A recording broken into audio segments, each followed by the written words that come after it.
ಒಬ್ಬೊಬ್ಬರು ಡೈವರ್ಸ್ ಅಂತಿದ್ರು. ಏನದು ಆಟಾಟಿಕೆ ಅನ್ಕೊಂಡ್ಬಿಟ್ಟಿದಾರ, ಏನ್ ಕತಿ ಒಂದು ಅರ್ಥ ಆಗ್ತಾ ಇಲ್ಲ. ಹುಡುಗಾಟಿಕೆ ಅನ್ನೋ ರೀತಿಯಲ್ಲಿ ಆದಂಗೆ ಆಗಿದೆ. ದೊಡ್ಡ ಮನೆಯಲ್ಲಿ ಈಗ ಡಿವೋರ್ಸ್ ಬಿರುಗಾಳಿ ಎದ್ದಿದೆ. ನಟ ಯುವರಾಜ್ ಕುಮಾರ್ ದಾಂಪತ್ಯದಲ್ಲಿ ಬಿರುಕು ಮೂಡಿದೆ. ಪತ್ನಿ ಶ್ರೀದೇವಿಗೆ ವಿಚ್ಛೇದನ ನೀಡಲು ಯುವರಾಜ್ ಕುಮಾರ್ ಈಗ ಮುಂದಾಗಿರೋದು. ವಿಚ್ಛೇದನ ಕೋರಿ ಕೌಟುಂಬಿಕ ನ್ಯಾಯಾಲಯಕ್ಕೆ ಅರ್ಜಿಯನ್ನ ಸಲ್ಲಿಕೆಯನ್ನ ಮಾಡಿದ್ದಾರೆ. ಇದೇ ತಿಂಗಳ 6ರಂದು ಡಿವೋರ್ಸ್ಗೆ ಅರ್ಜಿ ಸಲ್ಲಿಕೆ ಆಗಿದೆ. ಸೊ ಇದೇ ತಿಂಗಳು 6ರಂದು ಡಿವೋರ್ಸ್ಗೆ ಅರ್ಜಿ ಸಲ್ಲಿಕೆ ಆಗಿದೆ ಅನ್ನುವಂತಹ ಮಾಹಿತಿಗಳೀಗ ಲಭ್ಯವಾಗ್ತಾ ಇದೆ.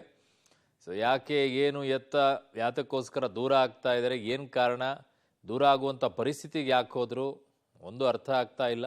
ಬಟ್ ಒಂದಂತೂ ಫೋಬಿಯಾ ಶುರು ಆದಂಗಿದೆ. ಒಬ್ಬರು ಶುರು ಮಾಡಿಕೊಂಡ್ರೆ ಎಲ್ಲರೂ ಶುರು ಆದಂಗೆ ಅನ್ನೋ ರೀತಿಯಲ್ಲಿ. ಸೊ ಈ ಕಡೆಗೆ ಪತ್ನಿ ಶ್ರೀದೇವಿಗೆ ವಿಚ್ಛೇದನಕ್ಕೆ ಈಗ ಮುಂದಾಗಿದ್ದಾರೆ. ಹೆಂಡತಿಯಿಂದ ಮಾನಸಿಕ ಕಿರುಕುಳ ಆರೋಪ ಮಾಡ್ತಾ ಇರೋದೀಗ. ಓಕೆ, ಅಗೌರವ, ಮಾನಸಿಕ ಕ್ರೌರ್ಯ ಅಂತ ಅರ್ಜಿಯಲ್ಲಿ ಉಲ್ಲೇಖವನ್ನ ಮಾಡಿದ್ದಾರೆ. ವಿಚ್ಛೇದನ ಕೋರಿ ಕೋರ್ಟ್ಗೆ ಯುವರಾಜ್ ಅರ್ಜಿಯನ್ನ ಸಲ್ಲಿಕೆಯನ್ನ ಮಾಡಿರೋದು. ಪತ್ನಿ ಶ್ರೀದೇವಿಗೆ ವಿಚ್ಛೇದನಕ್ಕಾಗಿ ಮುಂದಾದಂತಹ ಯುವರಾಜ್ ಕುಮಾರ್ ಏನ್ ಹೇಳ್ತಾ ಇದ್ದಾರೆ ಅಂದ್ರೆ, ಹೆಂಡತಿಯಿಂದನೇ ಮಾನಸಿಕವಾದಂತಹ ಕಿರುಕುಳ ಆಗಿದೆ ಅನ್ನುವಂಥ ಮಾತನ್ನ ಅವರು ಹೇಳ್ಕೊಳ್ತಾ ಇದ್ದಾರೆ. ಅರ್ಜಿಯಲ್ಲಿ ಹಾಕಿರೋದಿದು. ಸೊ ವಿಚ್ಛೇದನ ಕೋರಿ ಈಗ ಕೌಟುಂಬಿಕ ಕೋರ್ಟ್ಗೆ ಅರ್ಜಿಯನ್ನ ಸಲ್ಲಿಕೆಯನ್ನ ಮಾಡಿದ್ದಾರೆ. ನನ್ನ ಸಹೋದ್ಯೋಗಿ ಈಗ ಫಿಲ್ಮ್ ಬ್ಯೂರೋಯಿಂದ ಭಾರತಿ ನನ್ನ ಸಂಪರ್ಕಕ್ಕೆ ಸಿಗ್ತಾ ಇದ್ದಾರೆ. ಭಾರತಿ, ಏನಿ ಡಿವೋರ್ಸ್ ಫೋಬಿಯಾ ಶುರು ಆದಂಗೆ ಇದೆಯಾ ಅಂತ?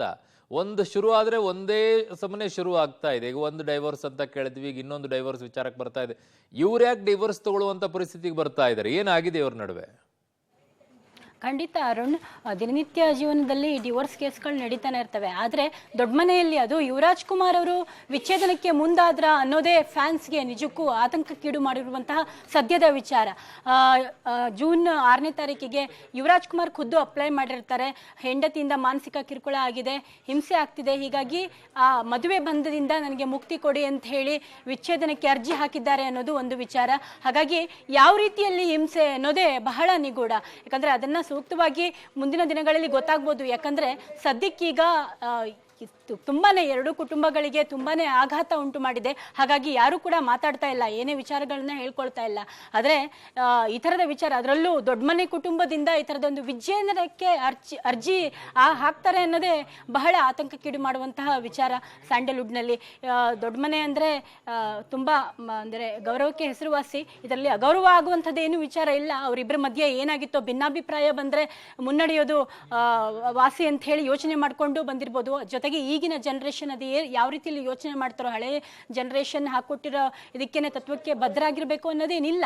ಅದು ಅವರ ಒಂದು ವಿಚಾರ ಆಗಿರ್ಬೋದು. ಆದರೆ ವೈಯಕ್ತಿಕವಾಗಿ ಏನೆಲ್ಲ ಯಾತನೆ ಅನುಭವಿಸಿದ್ರು ಹೆಂಡತಿಯಿಂದ ಅನ್ನೋದನ್ನ ಖುದ್ದು ಏನು ಇದರಲ್ಲಿ ಡಿವೋರ್ಸ್ ಹಾಕಿರೋ ಅರ್ಜಿಯಲ್ಲಿ ಮೆನ್ಷನ್ ಮಾಡಿದ್ದಾರೆ ಅಂತ ಹೇಳಿ ವಿಚಾರ ಕೇಳಿ ಬರ್ತಾ ಇರೋದು ಸದ್ಯಕ್ಕೆ. ಖಂಡಿತವಾಗ್ಲೂ ಯುವರಾಜ್ ಕುಮಾರ್ ಅವರು 2019ರಲ್ಲಿ ಶ್ರೀದೇವಿಯವರನ್ನ ಪ್ರೀತಿಸಿ ಮದುವೆ ಆಗಿದ್ರು. ಮೈಸೂರಲ್ಲಿ ಅದ್ದೂರಿಯಾಗಿ ಮದುವೆ ನಡೆದಿತ್ತು. ಅದಾದ್ಮೇಲೆ ಶ್ರೀದೇವಿಯವರು ಅವರ ಏನು ಯುವರಾಜ್ ಕುಮಾರ್ ಅವರ ಎಲ್ಲ ಒಂದು ಅಕಾಡೆಮಿಕ್ ವಿಚಾರದಲ್ಲಿ ಕೂಡ ಅವರು ಭಾಗವಹಿಸಿದ್ರು. ಅಂದ್ರೆ ಶ್ರೀದೇವಿಯವರು ಯುವರಾಜ್ ಕುಮಾರ್ ಅವರು ನಡೆಸ್ತಿರುವಂತಹ ರಾಜ್ಕುಮಾರ್ ಅಕಾಡೆಮಿ ಏನಿದೆ, IAS ಕೋಚಿಂಗ್ ಸೆಂಟರ್, ಅದರಲ್ಲಿ ಕೂಡ ಇದ್ರು. ಹಂಗಿಂದನೇ ಅಲ್ಲಿಂದ ಪ್ರೀತಿ ಉಂಟಾಗಿ ಆಮೇಲೆ ಬಳಿಕ ಮದುವೆಯಾಗಿ ಸುಖಿ ದಾಂಪತ್ಯ ನಡೆಸ್ತಾ ಇದ್ದಾರೆ ಅನ್ನೋ ಹೊತ್ತಿಗೆ ಈ ತರದೊಂದು ಬಿರುಗಾಳಿ ಎದ್ದಿರುವಂತದ್ದು ಸದ್ಯಕ್ಕೆ ಕಂಡು ಬರ್ತಿರುವಂತಹ ವಿಚಾರ ಅರುಣ್. ಓಕೆ, ಹಾಗೆ ಸಂಪರ್ಕ